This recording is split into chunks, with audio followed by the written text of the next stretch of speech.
বাংলাদেশি নাগরিক গ্রেফতার, সীমান্তে টহলদারিতে বাংলাদেশিকে গ্রেফতার। খড়িবাড়ি ভারত নেপাল সীমান্তের ঘটনা। তল্লাশিতে উদ্ধার বাংলাদেশি পরিচয়পত্র।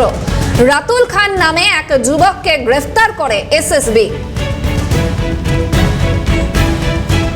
বাংলাদেশি নাগরিক গ্রেফতার। আবারও সীমান্তে টহলদারি চলাকালীন এই বাংলাদেশি নাগরিককে গ্রেফতার করা হয়েছে। খড়িবাড়ি ভারত নেপাল সীমান্তের ঘটনা। বিস্তারিত আপডেট নেব। টেলিফোন লাইনে রয়েছেন প্রতিনিধি পিকাই ঘোষ। পিকাই, ঠিক কি তথ্য উঠে আসছে এই বিষয়ে? প্রথমেই জানিয়ে রাখি যে ভারত নেপাল সীমান্তের পানিট্যাঙ্কি বর্ডারে কিন্তু লাগাতার এসএসবির অভিযানে যেটা দেখা গিয়েছে, এর আগেও কিন্তু বাংলাদেশি কিন্তু আটক করা হয়। এরপরেই কিন্তু খড়িবাড়ি থানার পুলিশের হাতে তুলে দিলে তারা কিন্তু গ্রেফতার করে। ঠিক গতকাল রাতেও একইভাবে এক বাংলাদেশিকে কিন্তু তারা আটক করে, যেটা জানা গিয়েছে।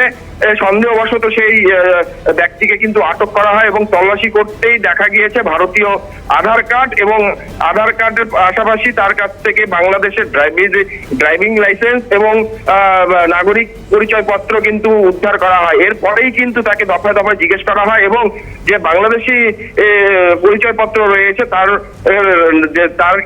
তার মধ্যে একটি নাম এবং যে ভারতীয় যে আধার কার্ড রয়েছে তার মধ্যে কিন্তু আলাদা এক নাম রয়েছে। একই মানুষের সাধারণ একটা মানুষের দুটি নাম কি করে হয় সে নিয়েও কিন্তু প্রশ্ন উঠেছে। তবে যেটা জানা গিয়েছে যে এই ব্যক্তি তিনি কিন্তু কোচবিহারের বর্ডার দিয়ে কিন্তু অবৈধভাবে কিন্তু তিনি প্রবেশ করেছিল এবং সেখানে প্রবেশ করার পরেই কিন্তু কোচবিহার থেকে তিনি কিন্তু মোটা টাকার বিনিময়ে এজেন্টের মাধ্যমে কিন্তু ভারতীয় আধার কার্ড কিন্তু তৈরি করে এবং সেখান থেকে তিনি কিন্তু নেপাল যখন পরবর্তীতে আরো গুরুত্বপূর্ণ আপডেট নেব। আপাতত ধন্যবাদ।